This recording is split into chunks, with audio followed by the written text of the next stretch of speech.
नमस्कार दोस्तों, आपका स्वागत है हमारे YouTube चैनल राजधानी क्लासेस भिलवाड़ा के अंदर।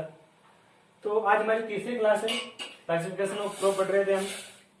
यानी कि आज हमारा जो टॉपिक है विशेष उपयोग के आधार पर फसलों का वर्गीकरण, यानी विशेष उपयोग के आधार पर जो है classification of crop of the basis of special use, यानी विशेष उपयोग के आधार पर कितने प्रकार की होती है, उनमें क्या क्या होता है, ठीक है, उसके बारे में आज हम पढ़ेंगे।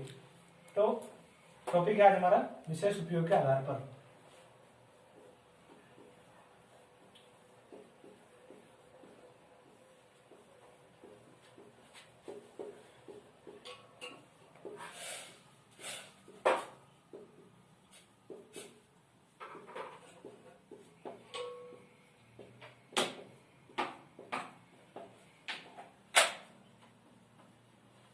विशेष उपयोग के आधार पर फसलों का वर्गीकरण ये निम्न प्रकार का होता है। तो फर्स्ट में हम पढ़ेंगे नकदी फसलें।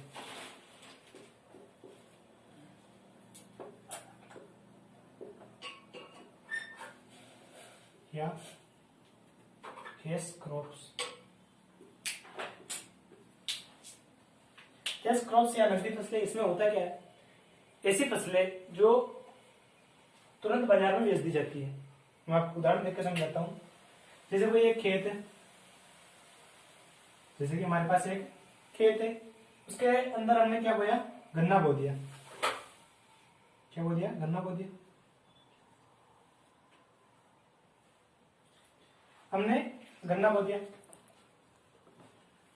अब गन्ना को जैसे हमने सिंचाई यानी पूरा कंप्लीट हो गया, अब इसकी कटाई करनी है।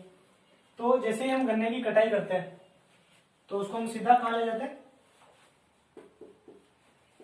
बाजार, और क्या कर देते हैं, बेच देते हैं। बेच कर क्या करते हैं,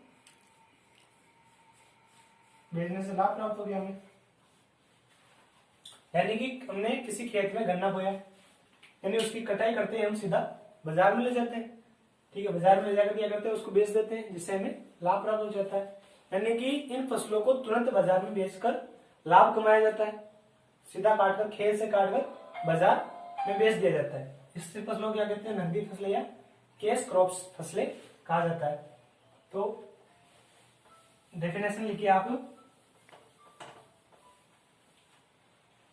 ऐसी फसलें जिनको खेत में बोकर सीधी कटाई कर बाजार में बेच दी जाती है, जिससे हमें बेचकर लाभ प्राप्त होता है या लाभ कमाया जा सकता है। ऐसी फसलों को कैश क्रॉप्स या नकदी फसलें कहा जाता है। उदाहरण लिखो, गन्ना, आलू,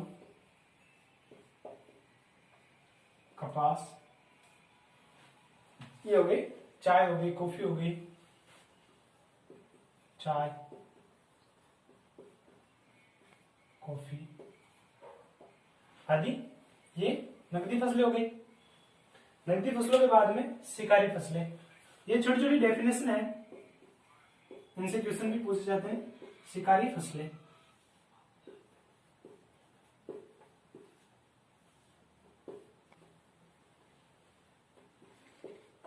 शिकारी फसलें क्या होता है, इसमें ऐसी फसलें जो भौतिक रूप से या किसी विशेष प्रभाव के कारण खरपतवार को नष्ट कर देती है।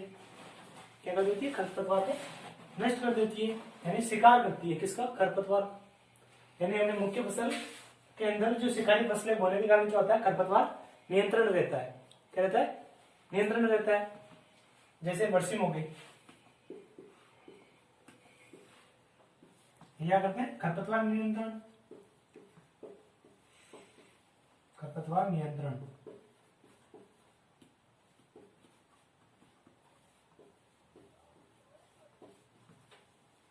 यानी खरपतवार नियंत्रण करती है। शिकारी फसलें होगी। उसके बाद में तीसरा है अंत्यवर्गीय या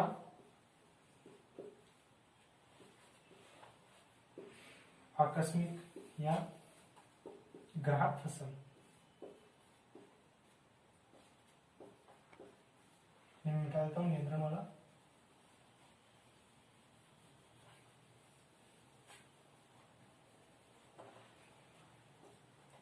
अभी अंत्यवर्तीय या आकस्मिक फसलें जो हुई या ग्राहक फसलें हुई, उसमें क्या होता है, यानी कि किसी कारणवश जो हमारी मुख्य फसल है, यानी रोग हो गया या फिर पानी की कमी हो गई या अकाल पड़ गया, तो उसकी वजह से हमारी जो मुख्य फसल होती है वो क्या हो जाती है, नष्ट हो जाती है।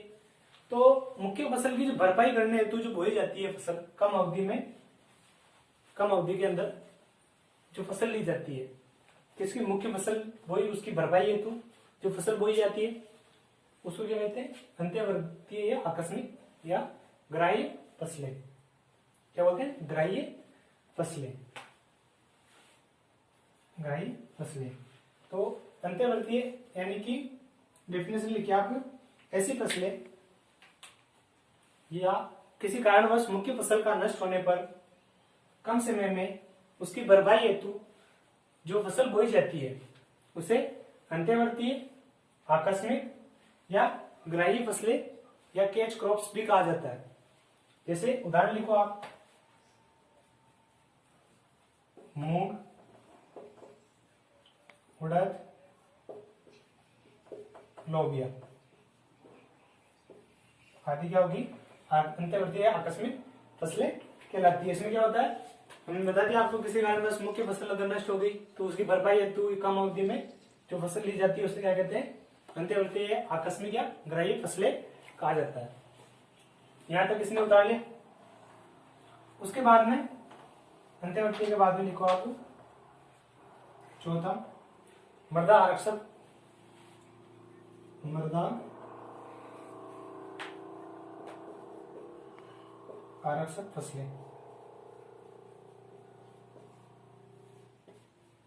मृदा आरक्षक फसलें क्या होती है, मृदा आरक्षक फसलें वो होती है, यानी हमने कोई ऐसी फसल बोई जो तेजी से वृद्धि कर, जैसे हमने खाली पड़ा हुआ खेत है, ठीक है, हमने उसमें कोई फसल नहीं बोई है, तो कोई फसल नहीं बोई है तो उसके कारण जैसे बारिश हुई, ठीक है, बारिश हुई तो उससे क्या होगा, जल से मृदा क्षरण होगा।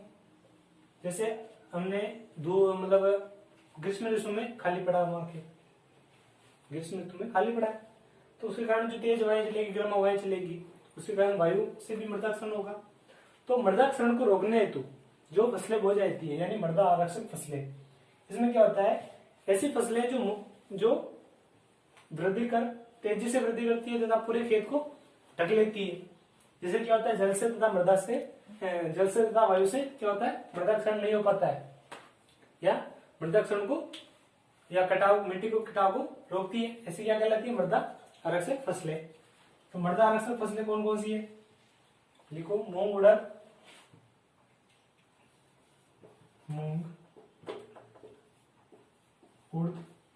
क्या बोलते हैं, उड़द बोलते हैं इनको, उड़द, लोबिया, सोयाबीन, ये सब क्या होगी, मृदा आरक्षण, मृदा जो का आरक्षण होता है, मृदा क्षरण को रोकती है।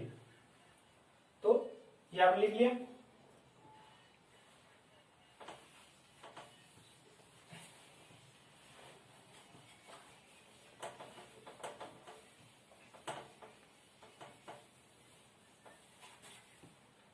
मृदा आरक्षण के बाद में हरी खाद।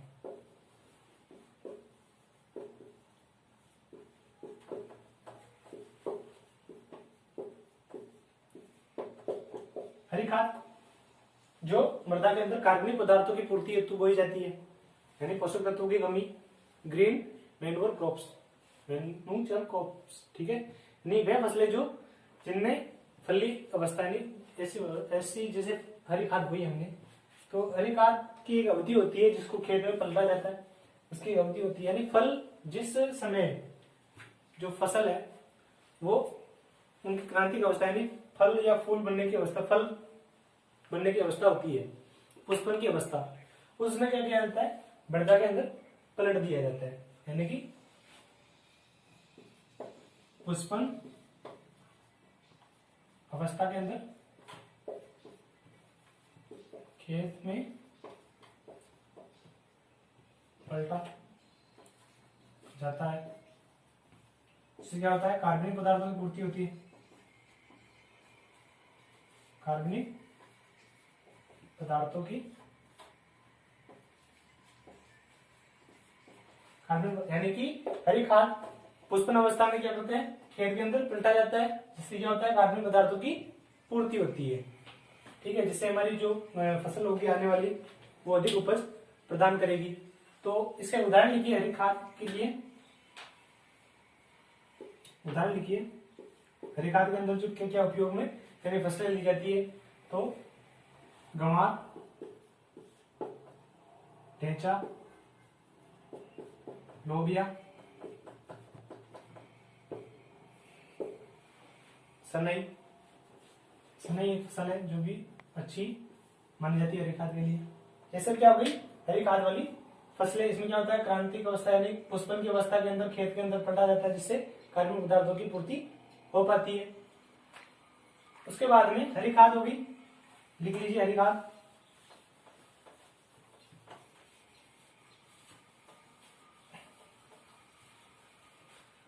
हरी खाद के बाद में कीट आकर्षक फसलें यानी कीटों को आकर्षित करने वाली फसलें। कीट आकर्षक, कीट आकर्षक या कीट जाल।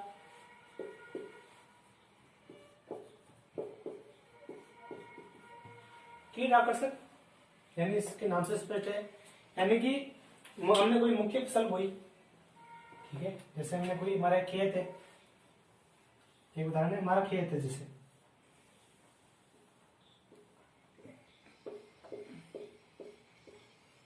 इसमें हमने क्या लगा दिया, कपास। क्या लगा दी, कपास की खेती कर रहे हैं जैसे हम। तो हमने मुख्य फसल बोई कपास, तो उसके अंदर कीट होंगे। तो कीट आकर्षक फसलें मुख्य फसल को कीटों से बचाने हेतु उपयोग में की जाती है, यानी मुख्य फसल को कीटों से बचाव हेतु, यानी कीट आकर्षक फसलें या कीट जाल वाली फसलें या पास फसलें भी कहते हैं, ट्रिप क्रॉप्स इंग्लिश में बोलते हैं इसको, TROPCROPS। क्या होते हैं, ट्रिप क्रॉप्स, ट्रिप क्रॉप्स। तो हमने जैसे कपास बोई, तो कपास के अंदर जो एक कीट पाया जाता है, यानी कपास के अंदर, कपास के चारों ओर, कपास के अंदर एक लाल कीट पाया जाता है, उसके बचाव है तो हम क्या करेंगे, जैसे हमने कपास तो बो दिया, उसके चारों ओर, उस खेत के चारों ओर क्या बो देंगे, भिंडी बो देंगे। किसके बचाव हेतु, कपास के लाल कीट के बचाव हेतु, यानी जो कपास के अंदर जो लाल कीट होगा उसको क्या करेगी, भिंडी अपनी ओर आकर्षित करेगी, जिससे कपास की रक्षा हो पाती है। क्या हो जाती है, कपास की रक्षा हो जाती है। तो मुख्य फसल हो गई हमारी कपास, और उसकी जो चारों में हमने क्या लगाई, भिंडी की, भिंडी लगा दी, जिससे क्या होगा, लाल कीट उस भिंडी की तरफ आकर्षित होगा, जिससे हमारा मुख्य फसल कीटों से बचाव होगा।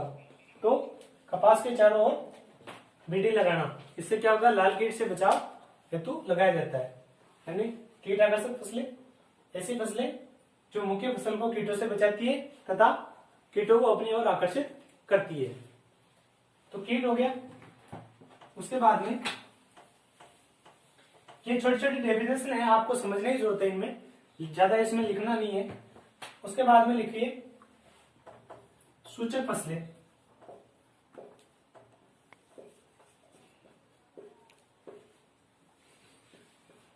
आपके दिमाग में जरूर रहनी चाहिए कि ये ऐसी है प्रकाश, जैसे कीट आकर्षक फसलें आ गई, उदाहरण आ गया, तो आपको उदाहरण ज्यादा ध्यान रखना है, आपको डेफिनेशन कोई नहीं पूछेगा कि इसकी क्या डेफिनेशन है। तो उसके बाद में आती है सूचक फसलें। क्या आएगी, सूचक फसलें। अब सूचक फसलें मतलब सूचना कर रही है, सूचक मतलब किसी न किसी चीज की क्या कर रही है, हमें सूचना दे रही है, यानी ऐसी फसलें जो मृदा के अंदर नमी तथा पोषक तत्वों की कमी को शीघ्रता से प्रदर्शित करती है। क्या करती है, शीघ्रता से प्रदर्शित करती है। जैसे हमने कोई ये खेत है, इसका हम आपको जो है अपने वीडियो के एंड में चार्ट डाल देंगे कि कौन सी फसल बोने से किसकी जो पोषक तत्व की कमी होती है, ठीक है, वो प्रदर्शित करती है। जैसे हमने मक्का बो दिया, वो सूरजमुखी बो दी, तो ये क्या करेंगे, जो भूमि के अंदर पोषक तत्व या जल की कमी को शीघ्रता से क्या कर देगी, प्रदर्शित कर देगी, कि यानी कि हमारी मुख्य फसल हमने बोई, उसके साथ में ये बोने से क्या होगा कि उस तत्व की, पोषक तत्व या फिर जल की हमें पहले से सूचना मिल जाती है, ताकि हमारी मुख्य फसल है वो नष्ट नहीं हो, और इनसे हमें संकेत मिल जाता है कि अभी इस चीज की कमी है, तो हम उसकी पूर्ति कर देते हैं। इससे हमारी क्या होती है, मुख्य फसल नष्ट नहीं होती है। ये हो गई सूचक फसलें, ठीक है। सूचक फसलें यानी जिससे हमें क्या होती है, सूचना प्राप्त होती है। तो सूचक फसलों के बाद में जो है, सूचक फसलों के बाद में 8वां पॉइंट,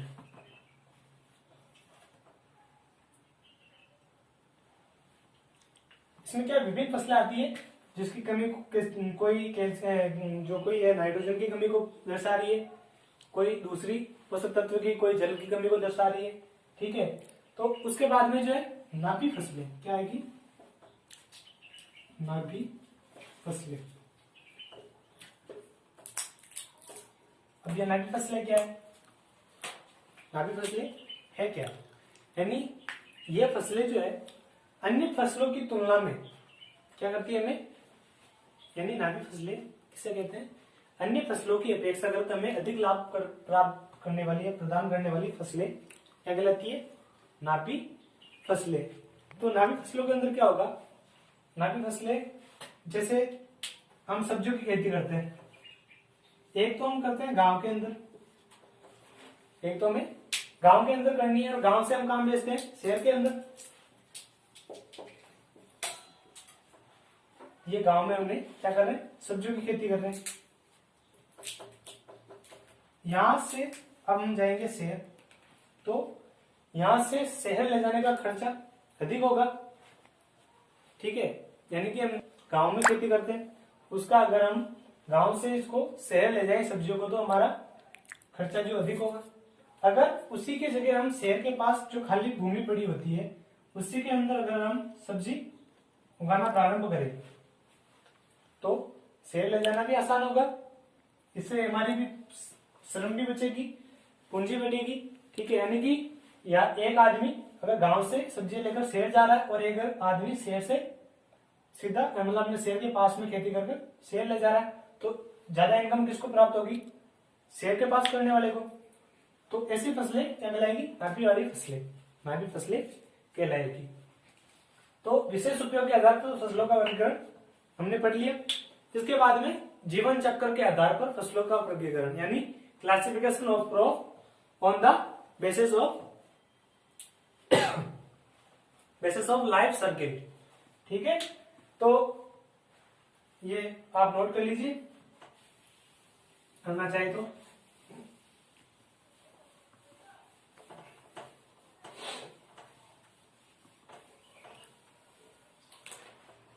तो पांचवा जो सॉरी हमारा जो नेक्स्ट टॉपिक है वो है जीवन चक्र के आधार पर फसलों का वर्गीकरण। जीवन चक्र के आधार पर फसलों का वर्गीकरण।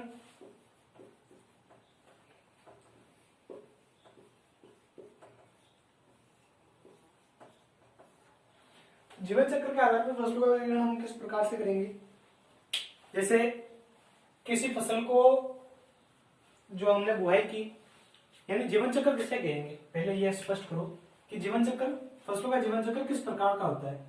यानी बीज हमने बुआई की, बुआई से लेकर कटाई, मड़ाई तथा भंडारण, क्या हो गया, कटाई, मड़ाई, ये सब के बीच की जो अवधि होती है, ठीक है, जब तक हमें कोई फसल प्राप्त न हो जाए, जब हमने बुआई की, बुआई से लेकर हमें फसल प्राप्त न हो जाए, उसके बीच की जो अवधि होती है उसे क्या कहते हैं, जीवन चक्र या फसल की जो अवधि होती है फसल चक्र कहा जाता है, यानी जीवन चक्र। ठीक है, जीवन चक्र किसे कहते हैं, लाइफ सर्किल। यानी कि बुआई से लेकर कटाई बढ़ाई तक का जो उसके मध्य का जो समय है उसे क्या कहेंगे, जीवन चक्र, यानी फसल का लाइफ सर्किल। तो बुआई से लेकर कटाई तक का समय, तो इसमें क्या है कुछ, तो ये क्या हो गया, 3 प्रकार से होगी। 3 प्रकार है इसके जीवन चक्र के आधार पर। फर्स्ट में आएगा 1 वर्षीय,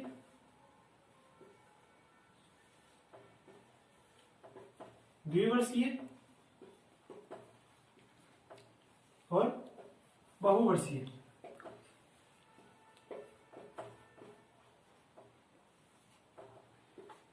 अब हम आपको फर्स्ट में बढ़ाएंगे 1 वर्षीय फसलें।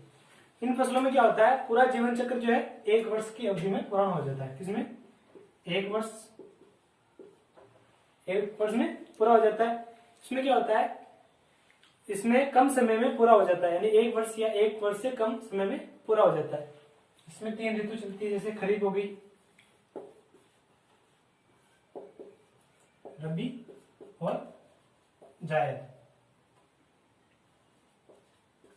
ये जो 3 ऋतु है वो 1 वर्ष के अंदर समाप्त हो जाती है। यानी ऐसी फसलें जो अपना जीवन चक्र 1 वर्ष या 1 वर्ष से कम अवधि के अंदर पूर्ण कर लेती है, ऐसी फसलें क्या कहलाती है,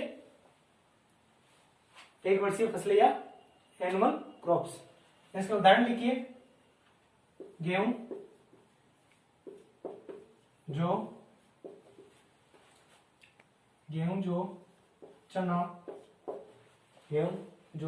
चना, जवार, मक्का आदि जो फसलें हैं जो रबी, जायद और खरीफ, यानी खरीफ, रबी और जायद की फसलों के अंतर्गत जो आती है फसलें, वो सभी 1 वर्षीय फसलें कहलाती है। उसके बाद में आएगा द्विवर्षीय। द्विवर्षीय के अंदर क्या होगा कि ऐसी फसलें जो अपना जीवन चक्र पूर्ण करने के लिए 2 वर्ष या 2 वर्ष से कम अवधि की आवश्यकता होती है। यानी ऐसी फसलें जो अपना जीवन चक्र पूर्ण करने के लिए 2 वर्ष की आवश्यकता होती है। इसमें क्या होगा, इसमें ऐसा है कि प्रथम वर्ष जिसे कोई फसल बोई, तो द्विवर्षीय के अंदर प्रथम वर्ष में तो अपना क्या करेगी, वानस्पतिक वृद्धि करेगी, और दूसरे वर्ष के अंदर अपना जो पुष्पन तथा फलन का कार्य करती है। प्रथम वर्ष के अंदर तो वानस्पतिक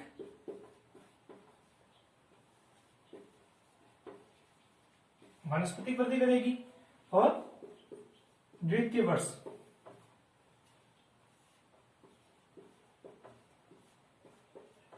के अंदर यानी वृद्धि हो गई, उसके बाद में पुष्पन व फलन, पुष्पन तथा फलन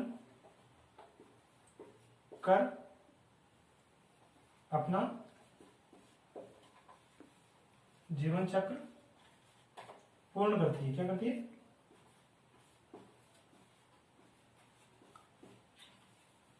यानी ऐसी फसलें द्विवर्षीय के अंदर, ऐसी फसलें जो प्रथम वर्ष के अंदर तो अपनी वानस्पतिक वृद्धि करेगी, और द्वितीय वर्ष के अंदर पुष्पन तथा फलन कर अपना जीवन चक्र पूर्ण करती है। जैसे उद्यान वाली फसलें हो गई, झिझका हो गया, क्या हो गई, उद्यान वाली, प्याज हो गया, चुकंदर हो गया, गाजर हो गई। अगर गाजर के अगर हम बीज प्राप्त करेंगे तभी वो द्विवर्षीय कहलाएगी, वरना वो 1 वर्ष के अंदर समाप्त हो जाती है। तो यानी कि इसके उदाहरण लिखिए द्विवर्षीय के,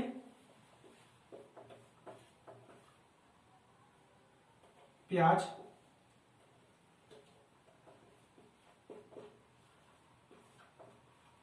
गाजर, कोष्टक में लिखो बीज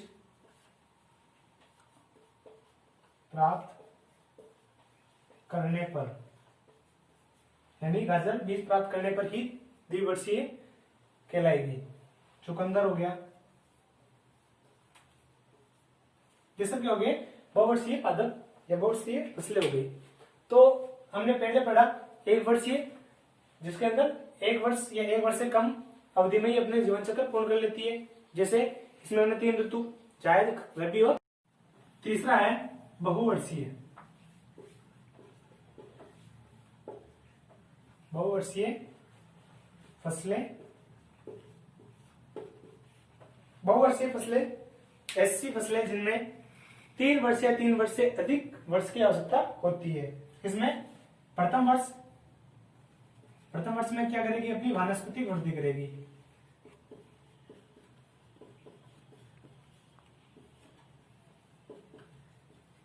वानस्पतिक वृद्धि प्रथम वर्ष में ही होती है।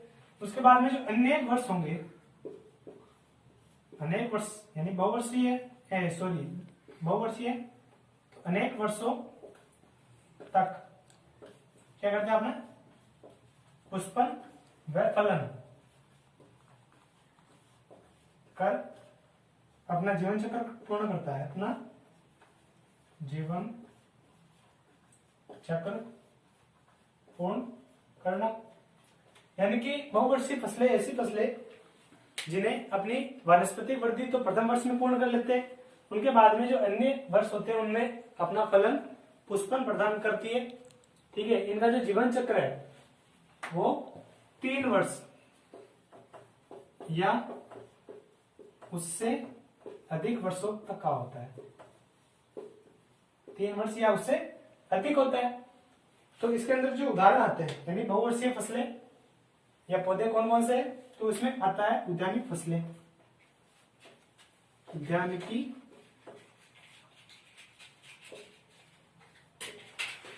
फसलें, रिजका हो गया।